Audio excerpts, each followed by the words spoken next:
Howdy everyone, Runt9 here, and welcome to Runt9 Reviews Nova Drift. Nova Drift is an action roguelike game that came out in early access close to a year ago from indie developer Pixeljam. What they did is they took the base gameplay of the old school arcade game Asteroids and said, how do we turn this into a really exciting roguelike game? And so they added a bunch of different kinds of weapons, they added a ton of upgrade trees, and they made it to where as you play against infinite, never-ending, super difficult waves of enemies, that you just create zany builds and see what happens to work for you. So how about we jump into a little bit of gameplay and commentary. I'll show you what the game looks like, and then here in just a couple minutes, I'll tell you what I think about it. See you in just a second. All right, so welcome to Nova Drift. So this is where you land, and right off the bat, they tell you a little bit about new updates to the game and stuff like that. Let's go ahead and jump into the settings menu here. So you got a few different things going on. You can get rid of screen shake and all that. Obviously ahead of time, epilepsy warning, seizure warning, all that good stuff. There's a bunch of bright flashing colors. And so definitely be careful if you are sensitive to that kind of thing. There's obviously a bunch of different control options and whatnot, how you want to play the game. I personally use a mouse and keyboard, but really you can do it any way you want. Ultimately, there's not really a lot of graphical options. There doesn't really need to be. I do like separate volume sliders instead of just having a global volume and mute or unmute music. So that would have been a nice thing to have. Overall, this also should probably be broken out into different tabs, but I can't be too terribly mad at just a bare bones basic options menu that does have some pretty decent options for how you customize the game. Also, you can go in here and see your unlocks menu, and you can also see that there's just a lot of unlocks going on here. I haven't unlocked any super mods, and there's also just showing you what the base mod trees are, base gear, and all that kind of stuff. But let's go ahead and jump into what a game start looks like. So here's where you customize your run. There's different challenge modes, and I've only unlocked 3 of them. But you've got things like Danger Zone that gives you more waves, enemy territory that increases the starting wave. You've got elite enemies that make the enemies a lot more difficult to deal with. And then there's some more stuff that I haven't unlocked yet. And then for the different ways that you can play the game, Draft Boss Rush and Daily Challenge have not been implemented yet, but all of them sound super exciting. I like to play Wild Metamorphosis and Endless. Wild Metamorphosis is an update that adds in some more modifiers to the game, and Endless is, at the moment, can't be disabled during early access. And Practice is something that just makes the game a little bit easier, lets you get more comfortable with the game as you start things out. But we will leave it on Endless and Wild Metamorphosis, no challenge modes, and jump in. And so this is the way you start. And so I'm playing mostly with a mouse right now. And you start with a basic ship with a basic weapon and a few asteroids flying around on the screen. With the mouse controls, I use right click to thrust and move the mouse around to aim and left click to shoot. And so after you defeat a couple enemies, you level up. And so it gives you an initial set of 3 weapons as your first decision, and you can also re-roll or decline. So here, just to show you something pretty special, or pretty simple and straightforward, we're going to go for the split shot upgrade here. And you can see that now I have a weapon that fires 3 projectiles at a time and has a pretty solid rate of fire. Good AoE, and also if you get in close against one single enemy, it can do a lot of good damage. So you just run around and you kill different enemies and wait to get enough XP to level up again. We're entering wave 5. So for the second upgrade, it will give you a shield upgrade, and the third one, it will give you a hull upgrade. So for our shield upgrade, we have Amp, which will boost damage for enemies inside the shield. We've got Bastion, which will deploy a barrier in front of us, and you've got Halo, which will burn enemies around us. So I think I'll take Bastion here, for example. And so your shield also changes the color of your ship as well as your weapon. And so now I've got this Runt9 plays style orange going on. Here's our first enemy that I always have issues with, except when I'm using something like Split Shot. We'll get in a little bit closer and really fire right into the side there. So now you get the hull option. So Sentinel, basic, defense boost, lowers your rate of fire. You've got Engineer, which gives you some constructs, which we're not going to jump into during this gameplay. And then Spectre, which is pretty neat. You get a cloaking ability that after a certain period of time, you cloak and then you do extra damage while you are cloaked. Take Sentinel just to keep things simple. And just keep working our way through killing some enemies here. So down at the bottom of the screen here, you can see that the top bar is your shield and the bottom bar there is your hull. If your hull runs out, you die. Otherwise, you try to fight off as many waves as you possibly can and just keep going until you get a high score. And here in just a moment, we'll get enough XP to choose our first random modifier. And so that enemy right there laid some mines down. Mines stick around for a while. They can be detonated, but they also, if you don't, will certainly hurt you quite a bit. And this is our first boss. You know it's a boss because you can see at the top of the screen there is a health bar for it. And so needless to say, getting in close with the Split Shot here, we are doing tons of damage to it. And if you can keep damaging it like that, then it won't use its main attack ability. So we shredded it pretty easily. And then this is your first chance to upgrade. First off, it'll always give you a new weapon, a new shield, or a new body if you want to change those. And then it gives you, 2, 4, 7 different modifiers to choose from. Over on the right, you can see what happens if you unlock that modifier. You can potentially see 2 other modifiers in the tree later. The purple ones are usually defense-based. The orange ones are construct-based, so you can have drones, allies, mines, things like that. And then red ones are for your weapon. So in this case, we can do blast radius or velocity. You can also re-roll if you don't like it, and it will re-roll all of these different ones. Right now I've got 4, and I actually will re-roll here. I think volley is a great one to have with Split Shot because then it fires even more projectiles. It makes them weaker, slower, but gives you a higher AoE effect. And so we'll pick up volley, and you can see, oh, now I've got even more projectiles coming out. My AoE ability is even better, making it even easier to take down that wave. But you can see how slow it is to take down these worm dudes because of the fact that we don't do much damage. So we've got 2 upgrades there, and now we can take Focus Fire because it branches off of Volley. And then it opens up Fusillade, which doubles the base number of projectiles, adds more projectiles, and increases the spread. So I think I will take Focus Fire here. Fire and Array would make the center shot do more damage. And here's our first wild mod. This is called Propulsive Munitions. Most wild metamorphosis mods can be taken multiple times. These wild metamorphosis mods usually do crazier effects than the basic mod trees do. And they also are singular mods that don't lead to other trees. So for example, this one gives you some extra weapon damage, gives you a higher firing angle, increased projectile size, and adds weapon recoil. So how about we grab that, and now we fire from behind us, which needless to say is pretty crazy. And I actually haven't messed with this one before.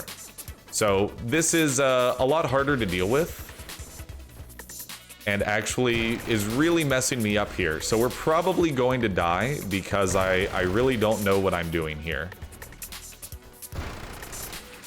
I can see where this would be useful, but now you can see we died.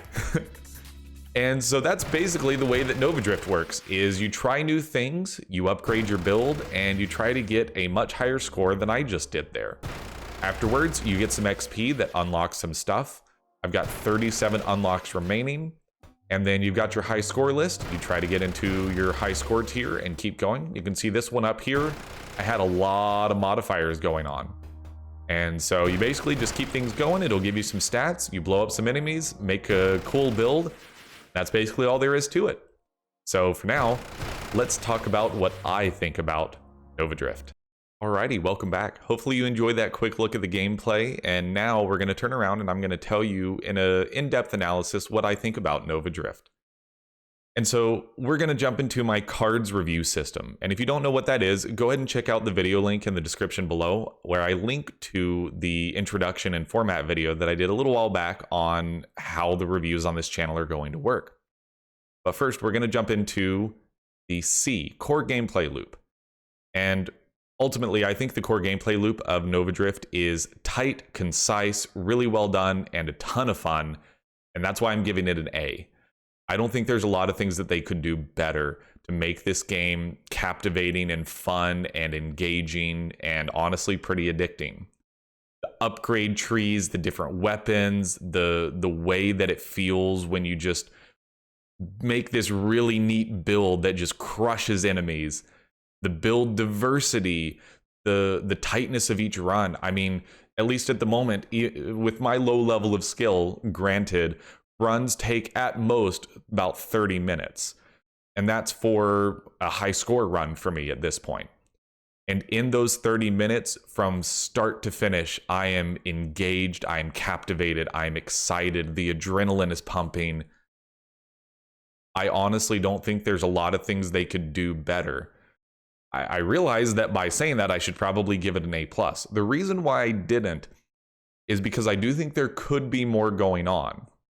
I do think that it is a very tight system as it is, but I do think that maybe just the slightest bit more complexity would not be the worst thing in the world for this game. It does operate very close to the basics of what it needs to be, though. And I think that clean simplicity is actually very elegant in its simplicity.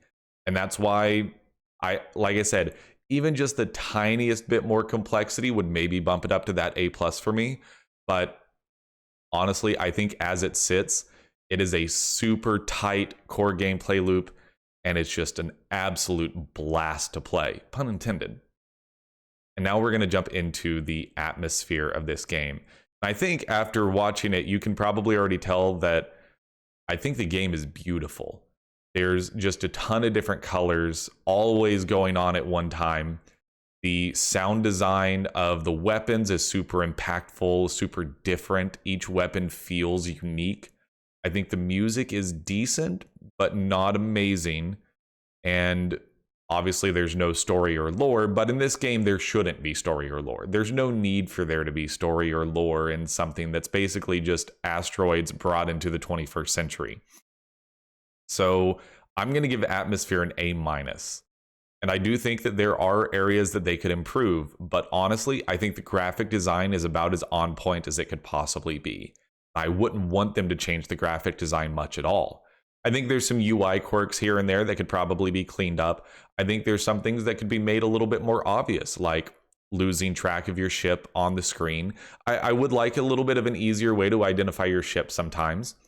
And I like I said, I think the sound design certainly could be improved. And overall, I think the immersion of it, you know, once you get into a 30-minute run, that 30 minutes goes by super quick. A, because you're having fun, and also B, because you are immersed from start to finish. The waves of enemies come at you at the right, you know, level of anxiety inducing. I'm right on the edge of being overwhelmed. I think that aids with the immersion of the game.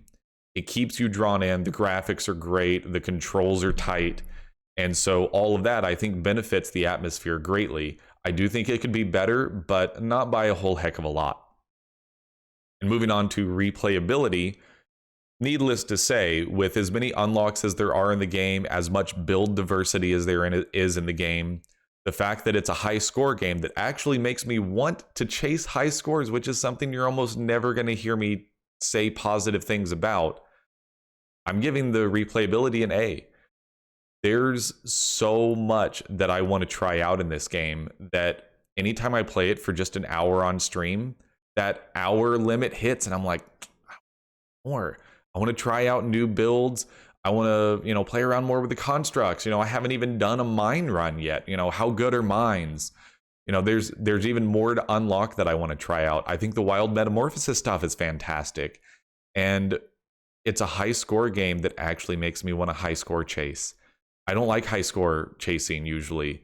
The openness of it, I'm more goal oriented. I like beating a final boss and then trying to perfect that, more Slay the Spire style.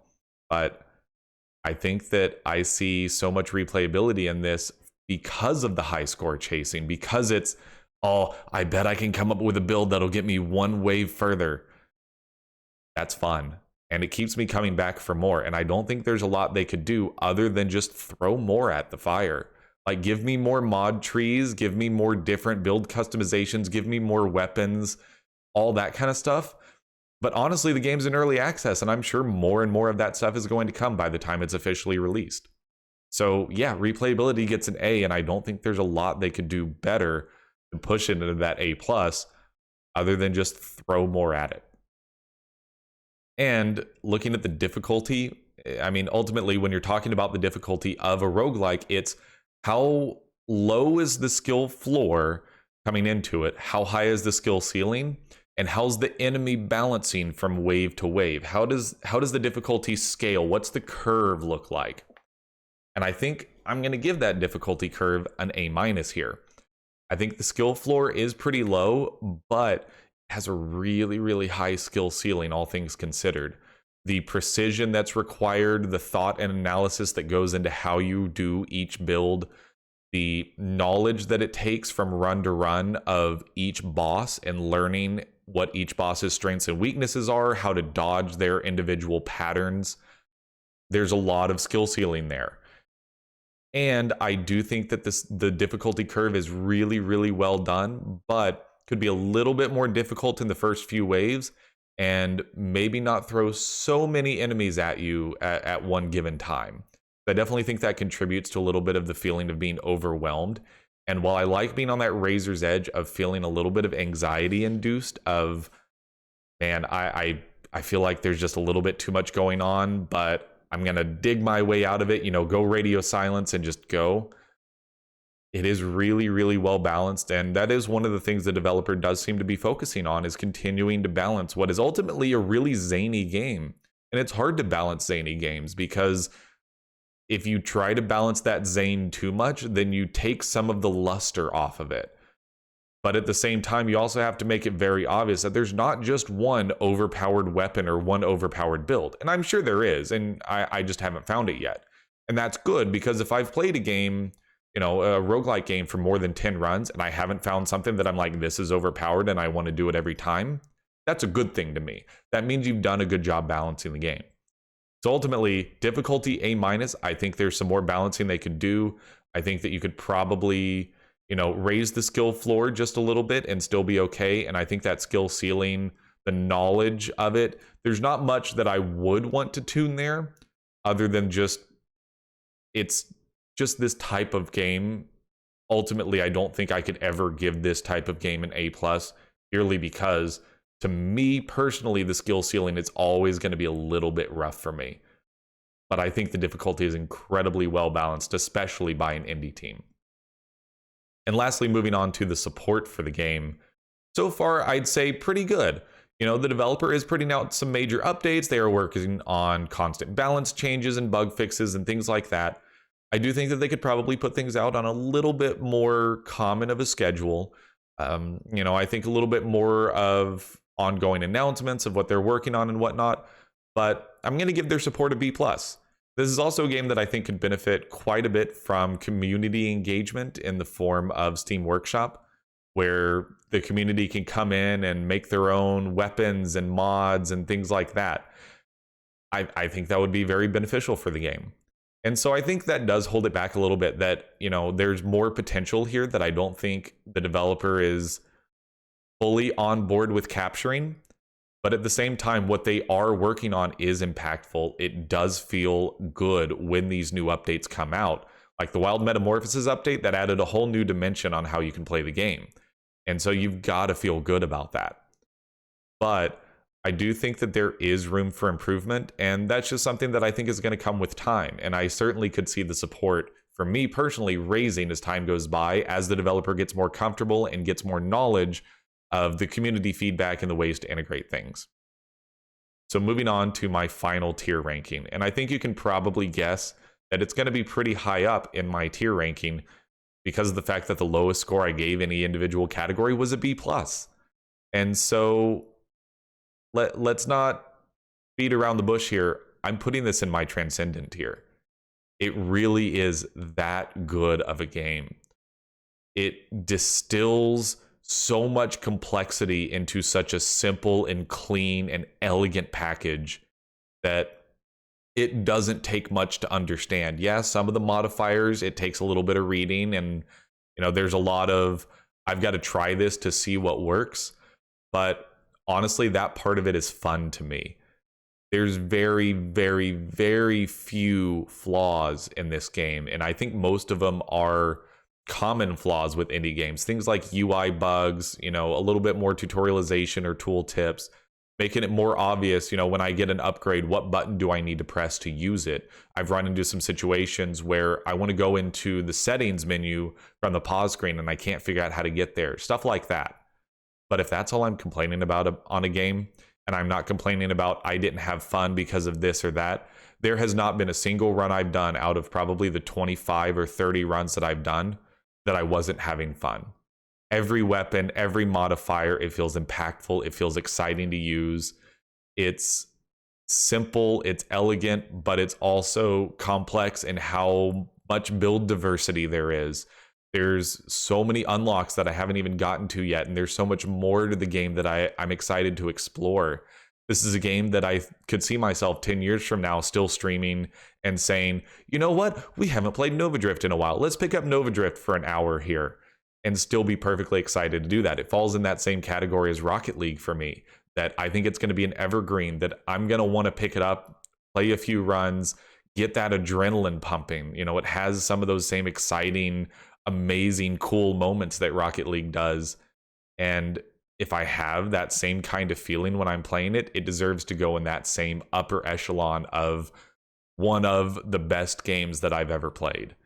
And believe me, I'm not alone in this feeling. If you go check out the Steam reviews, out of 1,200 reviews, 98% are positive. Very few people can find a lot wrong with this game, and ultimately, it's mostly just people that this isn't the right game for them. If you're interested in the roguelike genre, if you like old school arcadey combat, shoot 'em ups, twin stick shooters, anything like that, action RPGs, you gotta check this out. It's $15 as its MSRP in early access. And honestly, I think that's underselling the game. And that's something I will almost never say because I think developers are always too prideful and sell their games for more than they're actually worth. But this is a game that I think is probably worth closer to $25. There's that much content packed in this game, and I think the developer could charge more. And that's something you'll almost never hear me say. And so the value proposition, the amount of fun you can have out of this, the excitement, the adrenaline, the dopamine charges, it just ignites every sector of your brain when you're playing it. I can't say enough good things about this game. That's honestly just the highest praise I can possibly give Nova Drift. So anyways, that's all I've got to say for right now. Thank you all so much for watching. If you enjoyed this, let me know by giving me some feedback, either through up and down votes or by commenting with a little bit more in-depth feedback, what you thought about my review or what you think about Nova Drift. In addition, I do reviews and looks at videos every week and a daily Let's Play at 9 a.m. Central Standard Time, currently Epic Battle Fantasy 5 on this channel here on YouTube. So if any of that excites you, go ahead and subscribe to my channel as well. In addition, if you want to see more Nova Drift gameplay, how about you hop on over to twitch.tv/Runt9plays. I stream Wednesday, Thursday, Friday at 5 p.m. Central Standard Time. You're highly likely to see Nova Drift on my streams, especially on the Friday 5x5, where we play 5 games in 5 hours. Nova Drift is going to hold a pretty permanent spot in one of those hours going forward. And that 5th game is voted on by you, the fans. So if I don't play Nova Drift, how about you come in and vote for it? In addition, keep up with me at Runt9plays on Twitter so you can check out updates to the channel, as well as just random thoughts that pop into my head that I think I need to share with people. But for now, that's all I've got to say. And until the next one, see you later.